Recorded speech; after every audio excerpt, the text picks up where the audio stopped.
힘들어 보이는데 이 시간에 180도로 달라질 줄로 믿습니다. 성령 충만하시기를 바랍니다. 성령님이 주시는 마음을 품으시기 바랍니다. 우리의 모든 것이 달라집니다. 예수님은 당신이 떠나가는 것이 유익이라고 오늘 말씀하고 있습니다. 내가 떠나는 것이 너희에게 유익이라. 왜 이런 말씀을 하셨을까? 예수님이 육으로 이 땅에 오셨기 때문에 거하는 장소가 이스라엘이었습니다. 팔레스타인이었습니다. 그러니 그 지역의 한계에만 머물면서 오직 당신이 이루시고자 하는 십자가, 그거 지시기 위해서 그곳에 계셨기 때문에 더 이상 더 많은 사람들을 만날 수가 없었습니다. 그러나 성령님이 오심으로 말미암아 시간과 공간을 초월해서 우리와 함께 하시고 만나 주시기 때문에 바로 성령님이 오심이 너희에게 유익이라 말씀하신 것입니다.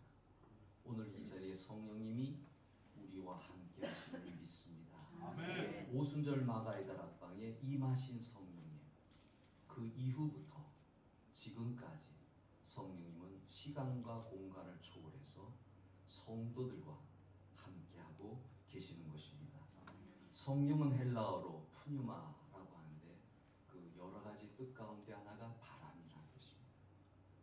우리는 바람을 눈으로 볼 수 없습니다. 만져볼 수도 없습니다. 그러나 느낄 수는 있습니다. 그와 마찬가지로 성령님이 오셨을 때 우리는 성령님을 느끼게 되는 겁니다. 임재하셨다, 그렇게 말씀하시죠. 성령님이 나와 함께하는 것을 어떻게 알 수 있습니까? 볼 수도 없고 만질 수도 없는데 어떻게 알 수 있습니까? 임재하시는 가운데 느낄 수가 있습니다. 마음의 평안이 임하게 되고요, 마음의 기쁨이 있게 되고요, 모든 근심과 염려가 떠나가게 되고요, 성령님이 오시면 모든 것이 변화되고 달라지게 되는 것을 경험하게 되는 것입니다. 이제 제자들이 마가의 다락방에 모여서 기도하기 시작하죠.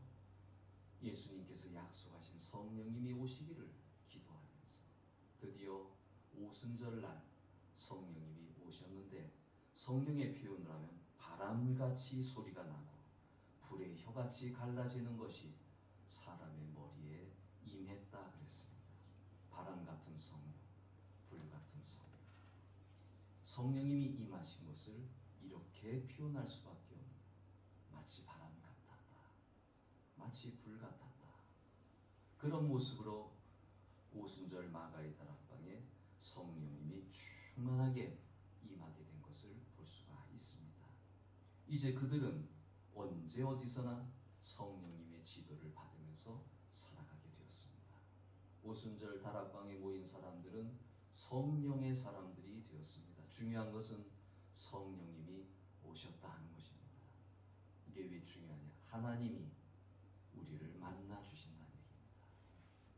우리는 하나님을 만날 자격이 없는데 하나님은 우리를 사랑하시고 도와주시고 구원시키시고 병든 자를 치료하시고 귀신을 쫓아내시고 모든 악한 일들을 멸하기 위해 이 땅에 오셨습니다. 그러니 이 세상의 모든 것들은 성령님의 주관 하에 있는 것입니다. 우리가 한 가지 공부해야 할 것이 있습니다. 하나님과 사탄은 동등성이 아닙니다. 사탄은 피조물입니다. 성경 전체적으로 말씀을 볼 때 사탄은 하나님과 똑같은 존재가 아닙니다. 천사의 타락으로 인해서 사탄이 만들어진 거예요. 그러니까 사탄과 하나님을 동등하게 보지 마시기 바랍니다. 우리 인간이 피조물이듯이 사탄도 원래는 피조물이었습니다. 그러니 우리는 사탄에 대해서 두려워할 필요가 없습니다. 하나님께서 사탄을 다스리시니까요. 많은 사람들이 사탄을 하나님과 동등하게 생각하면서 두려워하고 있는데 두려워할 필요가 없습니다. 예수님께서 십자가에서 사탄의 권세를 다 깨뜨렸기 때문에 이제 불과 유황불에 타는 못으로 사탄은 들어가도록 준비가 되어졌기 때문에 사탄은 우리를 건드릴 수 없고 또 하나님처럼 모든 것을 마음대로 할 수가 없습니다.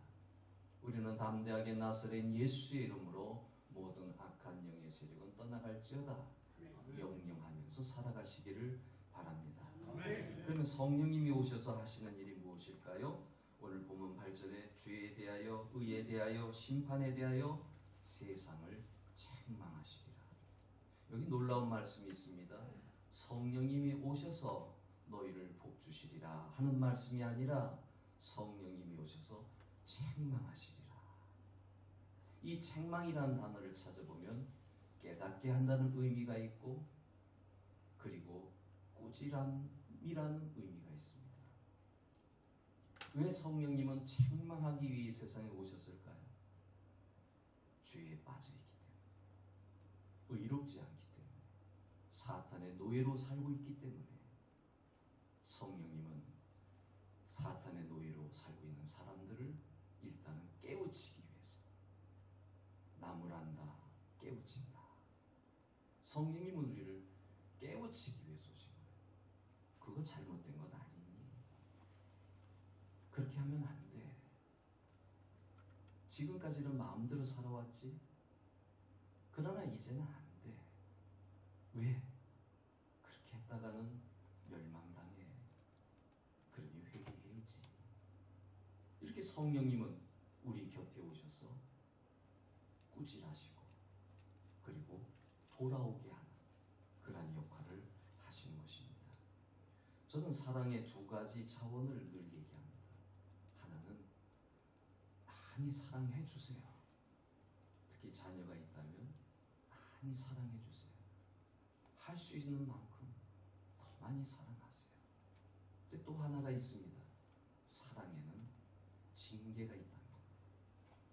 사랑만 했다가는 그 자식이 어긋난 길로 가는 겁니다. 무엇이 올바르고 무엇이 그른지는 가르쳐야죠. 이게 돼야 교육이 온전하게 되는 겁니다. 사랑만 한다. 이건 하나님의 방법이 아닙니다.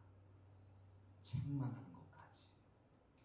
잘못된 길로 걸어갔을 때는 그거 아니야. 그렇게 살지 마. 하는 얘기까지 들어가야 사랑의 완성인 것을 보게 됩니다. 첫 번째로 뭘 깨닫게 하셨느냐? 성령님이 내 안에 들어오시면 죄를 깨닫게 해주시는 거예요. 죄에 대하여라 하면 말씀하시죠. 성령님께서 오셔서 가장 먼저 하시는 일은 죄를 깨닫게 하시는 거예요.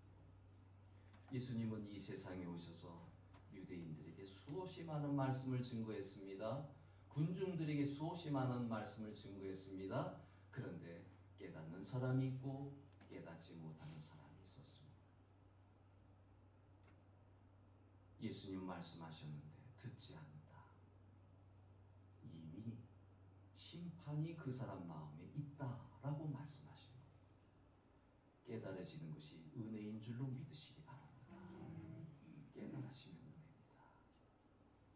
내가 죄인이다라고 고백되어지면 보통 은혜 받은 게 아닙니다. 큰 은혜 받은 겁니다. 여기서 시작되니까요. 이 은혜를 받아야 그 다음 단계로 갈 수 있으니까요. 예수님께서 이 땅에 오신 것은 목표가 있었는데 십자가를 향해 걸어가신 것. 이게 예수님의 목표입니다. 십자가 지시는 것. 온 인류의 죄를 위해서 십자가 지시는 것. 이 죄를 해방시키기 위해서 물리쳐 주시기 위해서 십자가 지신 것. 이 십자가를 깨달아야 하나님의 관계가 회복되는 거예요. 그 다음부터 나는 완전히 새로운 사람이 되어서 새로운 모습으로 살아가게 되는 것입니다. 십자가와 부활, 예수님의 제자들 11명이 깨달은 것.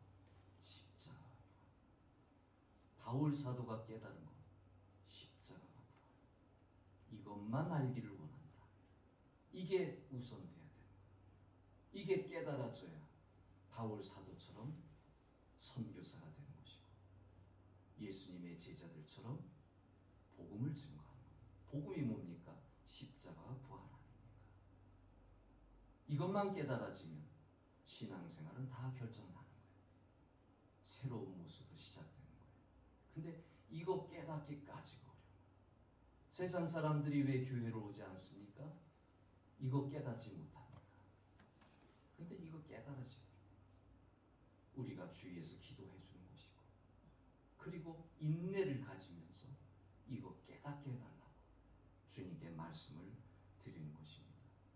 예수님께서 십자가에 달리셔서 피 흘리시고 몸을 찢기사 우리의 죄값을 대신해서 지셨다. 이것만 믿어지면 이건 성도입니다. 하나님의 백성입니다. 하나님의 은혜가 기다려지는 겁니다. 성령님이 왜 오셨습니까? 이러한 사실을 알게 해주시려고. 성령 강림절이 왜 중요합니까? 나는 못 깨달아요. 나는 알 수가 없어요. 나는 믿을 수가 없어요. 그런데 성령님이 내 안에 임재하시는 가운데 알게 되고 깨닫게 되고 눈물을 흘리게 되고 죄인임을 고백하게 됩니다. 성령이 아니고서는 예수를 그리스도로 고백할 수 없느니라. 우리 안에 임하신 성령님으로 인하여 예수님이 믿어지게 되는 거예요.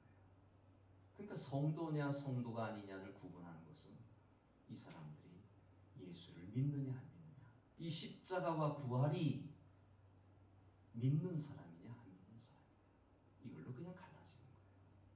왜? 믿어져야 새로운 신앙생활을 할 수 있기 때문에. 우리 사람들은, 저는 경기도만 하더라도 놀랄 때가 많습니다. 서울 같아요. 어마어마한 아파트가 올라가고, 저는 빌딩을 좋아하는 사람이에요. 저는 광화문에만 가면 엔돌핀이 돋아나는 사람이에요. 그래서 저는 도시가 좋습니다. 나이 들면 시골이 좋다고 하는데 저는 아직까지는 그 도시를 가더라도 저는 빌딩 있는 도시를 좋아합니다. 그 작품 아닌가요? 롯데가 잠실에 건물을 지었는데 여러분, 그게 무너지질 않아요. 그게 어마어마하게 올라갔어요.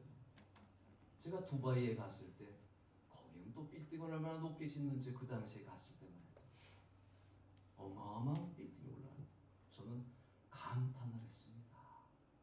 야, 사람의 능력이 대단합니다. 이 빌딩의 모습을 보면서 인간의 능력이 대단하다. 그런데 인간이 발전하지 못한 게 하나 있습니다. 뭔지 아시죠? 죄를 다스리지 못해요. 과학은 발전했어요. 문명이라고 얘기는 해요. 그런데 이 죄에 대해서는 어제나 오늘이나 영원토록 동일하단 말이에요. 야, 그렇게 사람이 악할 수가 있나. 이전에는 뉴스를 볼 때 악한 모습이 한두 개 때문에 깜짝 놀랐는데 이제 너무 많아가지고, 이혼 숙녀 캠프 꼭 보시기 바랍니다. 악해지면 얼마나 악해지는지 볼 수가 있잖아요. 그래도 감사한 게 변화가 되더라고요. 마음이 바뀌더라고요. 인류가 정복하지 못한 이 죄의 정복, 예수님께서 해주셨습니다. 죄가 깨달아졌다. 성령님의 역사입니다. 그래서 성령님이 오셔서 첫 번째로 하는 일은 죄를 깨닫게 하는 거다. 어느 날 내가 기도하는데 죄가 깨달아졌다. 성령님이 임하셨습니다. 할렐루야. 너무 감사한 거죠. 그 다음에 두 번째로 성령님이 깨닫게 하신 의를 깨닫게 한다. 죄를 깨닫게 하는 걸로 끝나는 것이 아니라 의로운 사람으로 만들어준다는 얘기입니다. 깨달으면 뭐합니까? 그걸로 끝나죠. 우리는 의로운 자가 되어야 됩니다. 그럴 때 깨달음도 의미가 있게 되는 겁니다. 깨닫기만 하고 깨닫기만 하고. 그래서 초기에 예수 믿은 다음에 교회 주일날 갈 때마다 발걸음이 무겁잖아요. 아유, 이번 주에 또 이런 죄를 지었네요. 이번 주에도 이런 죄를 지었네요. 그러면서 또 고백하고 또 고백. 죄송해요 주님, 나 이렇게 또 고백해도 될까요? 이거 우리가 경험했던 부분이잖아요. 또 고백하고 또 고백하고. 근데 이러한 사람을 주님께서 샘물과 같은 보혈로 너는 내 것이라 말씀하시는 겁니다. 그리고 어느 순간에 도달하게 되면 죄의 강도가 줄어드는 거예요. 너무 감사하죠. 이젠 죄 곁에 가지 않으려고 발버둥치는 거예요. 그러면서 점점점 주님을 닮아가는 모습을 보면서 행복해지기도 하고 기쁨이 넘쳐나게 되는 것입니다. 의인이 된다. 깨닫기만 하는 것이 아니라 의인이 된다. 이 얼마나 감사한 것입니까? 예수 그리스도 안에서 의로운 사람이 되었다라고 말씀하시는 겁니다. 의인이 된다 할 때 우리는 보통 저 착하게 살았는데요. 유대인들이 그렇게 얘기했습니다. 율법을 지켰다. 안식일을 지켰다. 율법의 글자 그대로 지켰다. 얘기하는데 세상 사람들도 똑같은 얘기하죠. 나 착하게 살았습니다. 나 남의 것 훔치지 않았습니다. 나 그런 대로 바르게 살아왔습니다. 그런데 이게 의의가 아니란 얘기예요. 왜 그런 줄 아세요? 이 의의는 자기 자랑이 들어가요. 자기 만족이 들어가요. 내가 이렇게 했으니까. 율법을 지킨 사람들의 마음이 그런 겁니다. 정말 순수한 마음으로 의롭게 살아가는 사람은 없는 것 같아요. 자신의 의를 드러내려고 합니다. 그것은 외식이죠. 내가 이 정도 했으니까 하나님이 나 사랑하시겠지. 천만에요. 그 정도로 하나님 만족 못합니다. 우리가 조금만 의로운 행위했다고 우리가 의로워지는 것은 아니란 얘기입니다. 나도 그렇게 됐으면 좋겠는데 하나님은 그게 아니라는 거예요. 의로운 행동을 하기도 합니다. 이것은 자기의 의요, 자기 자랑이 되고 마는 겁니다. 그냥 내 어깨가 올라가요. 바리새인이 기도하잖아요. 한 죄인이 뒤에서 기도할 때 바리새인은 앞에서 두 손 들고 하늘 향하여 높이 들고 기도하고 죄인은 세례는 뒤에 앉아서 고개도 들지 못하는 가운데 나를 불쌍하게 여기달라고 소리도 지르지 못하면서 기도하고, 근데 바리새인의 기도가 뭡니까? 나는 11조를 드렸고 나는 이러한 일을 했고 나는 저러한 일을 했고, 그렇게 하나님 앞에 자랑하는 거, 이거는 자기 의죠. 이거는 참 의가 아닙니다. 참된 의라고 하는 건 하나님 앞에서 부끄러움이 없는 것이 참된 의입니다. 나를 자랑하지 않는 것이 참된 의예요. 그냥 죄송해요 하나님, 그냥 주님의 은혜로 살아가요. 이렇게 해야 참된 의가 되는 거예요. 세리가 고개를 들지도 못하고 그냥 눈물 흘리면서 기도했던 것처럼. 어떻게 이런 일이 일어납니까? 하나님의 방법을 따르면 이런 일이 일어납니다. 하나님은 예수 그리스도를 통하여 우리를 의인이 되게 하셨습니다. 이 방법 외에 예수가 믿어지는 거예요. 내 죄를 깨닫고 난 다음에 이 죄의 문제를 처리해야 되는데 어떻게 처리해야 되냐? 예수님께서 십자가에서 다 이루셨다. 이게 믿어질 때, 이때 의가 이루어지는 겁니다. 하나님의 방법, 믿는 자, 곧 그 이름을 영접하는 자들에게 하나님의 자녀가 되는 권세를 주셨으니, 요한복음의 말씀입니다. 예수님이 믿어진다. 나를 대신해서 십자가에서 피 흘리시고 돌아가시고 그리고 3일 만에 부활하셨다. 이게 믿어진다면 이 사람은 참된 의를 얻은 사람입니다. 폴 브렌트 의사가 있었는데요. 자신이 근무하던 병원에 어느 날 여자 환자가 실려왔습니다. 피를 많이 흘렸습니다. 그 환자를 보니까 피부는 백지장같이 하얗게 되어 있었습니다. 산소 부족으로 인하여 거의 무의식 상태에 빠져 있었고 맥박은 거의 뛰지 않아서 죽은 것이나 다를 바가 없습니다. 그런데 수혈이 시작됐습니다. 1시간이 지난 다음에 이 여인이 몸을 비틀더니 후 하고 숨을 내쉬는 거예요. 가만히 들여다봤더니 시퍼렇던 입술이 빨간색으로 돌아오는 겁니다. 그리고 온몸을 꿈찔꿈찔하는 거 보니까 야, 살아났구나, 그런 생각이 드는 겁니다. 수혈을 받음으로 말미암아 생명을 다시 얻은 것입니다. 1시간 전만 해도 거의 시체나 마찬가지입니다. 피를 받으니까, 그것도 내 피가 아니라 남의 피를 받으니까 살아난 것입니다. 이 일이 있은 후에 폴 브렌트는 일요일에 병원에 출근하게 되었는데 라디오 방송국에서 하나의 중계가 흘러나오는 거예요. 성만찬을 예식하는 예배 중계였습니다. 성찬식을 인도하는 목사님이 십자가 상에서의 예수님의 고난과 피 흘림을 말씀했을 때 그의 가슴 깊이 적셔들었습니다. 왜냐하면 며칠 전에 그 경험 때문입니다. 한 사람이, 거의 죽은 사람이 수유를 받으니까 살아났네. 브렌트는 생각한 겁니다. 예수 그리스도의 십자가에 피 흘리신 이 피가 인간의 육을 구원하는 그 차원이 아니라 인간의 영적인 것을 살려내네 깨닫게 되는 것입니다. 한 여자가 살아날 수 있었던 것, 피의 능력, 그걸 경험했기 때문에 이런 깊은 깨달음을 받게 된 것입니다. 그는 라디오 중계를 들으면서 성경을 생각을 해봤습니다.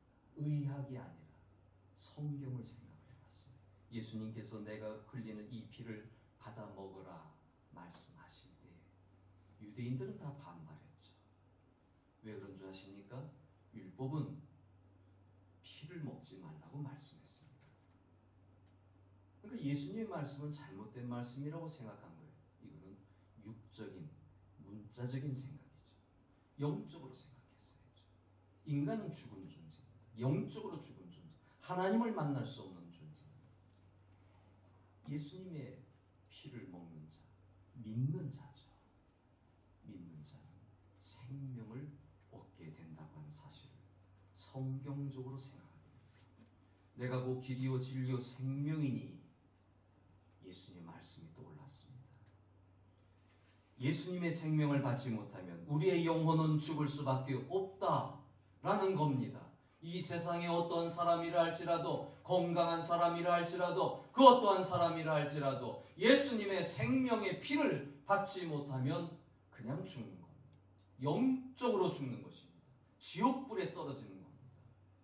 이런 사실이 깨달아지는 자에게는 얼마나 중요한 의미인지 모릅니다. 예수님의 의를 덧입기 위해서는, 의인이 되기 위해서는 예수님을 믿어야 합니다. 이 믿음 속에서 의인이 되는 겁니다. 나의 죄를 씻기는 예수의 피밖에 없네. 이게 믿어지게 될 때 그 사람이 의로운 자로, 새로운 사람으로 살아가게 됩니다. 마지막으로 성령님은 심판을 깨닫게 하십니다. 예수가 믿어진다, 성령님이 하시는 역사라는 거죠. 근데 한 가지가 더 있습니다. 심판을 깨닫게 한다. 이 세상 임금이 심판을 받았거니와 세상 임금을 얘기하고 있습니다. 왜 이게 중요하냐면 아담과 하와가 본래는 세상의 왕이었습니다. 이 세상을 다스리도록 아담과 하와가 만들어진 겁니다. 그런데 이 권좌가 바뀌게 됩니다. 여러분, 지난 주간에 우리나라 대통령이 바뀌었죠? 권좌가 바뀐 거예요.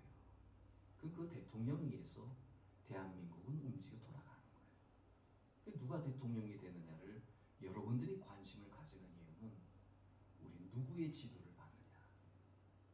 그 사람이 이렇게 하면 우리는 따라갈 수밖에 없어요. 저렇게 하면 또 따라갈 수밖에 없어요. 여기 에덴 동산, 이 세상도 마찬가지예요.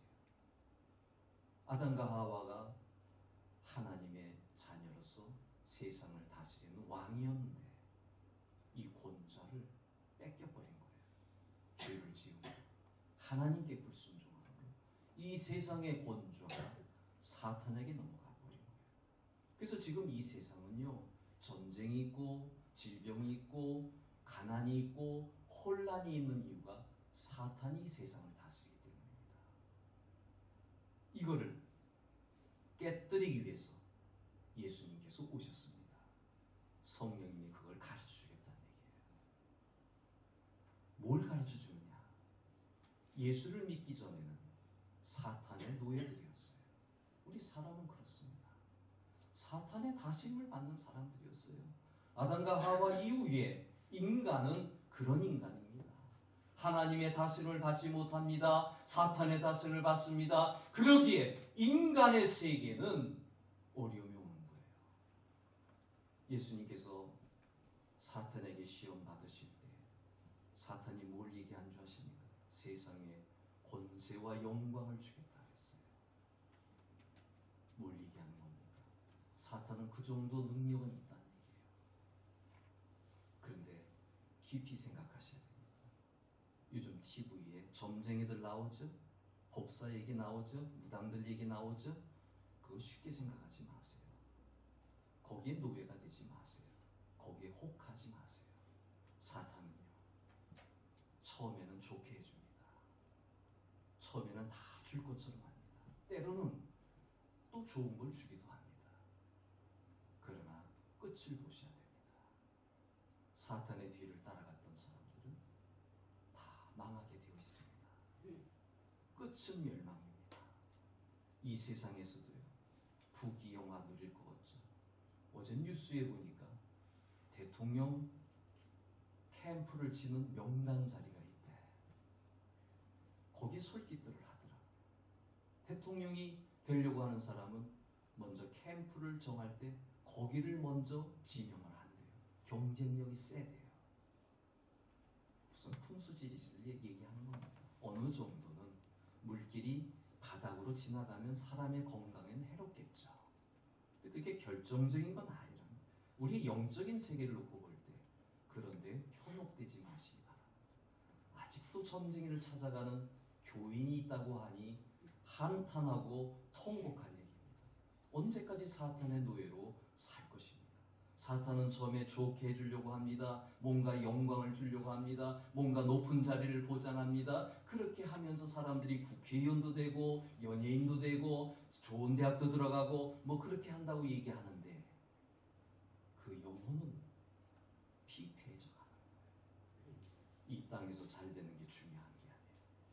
오늘 내가 성령님 안에서 살아가느냐. 우리 주님은 성령님을 통하여 말씀하시는 거예요. 내가 온 것은 양으로 생명을 얻게 하고 풍성하게 하려 함이라. 성령 충만한 사람들은 이 세상의 삶에 양으로 생명을 얻게 하고, 생명이란 단어에 기억하 주의하시기 바랍니다. 생명을 얻게 하고 영적인 생명을 얻게 하고 그 다음에 풍성까지 보장을 받는 거예요.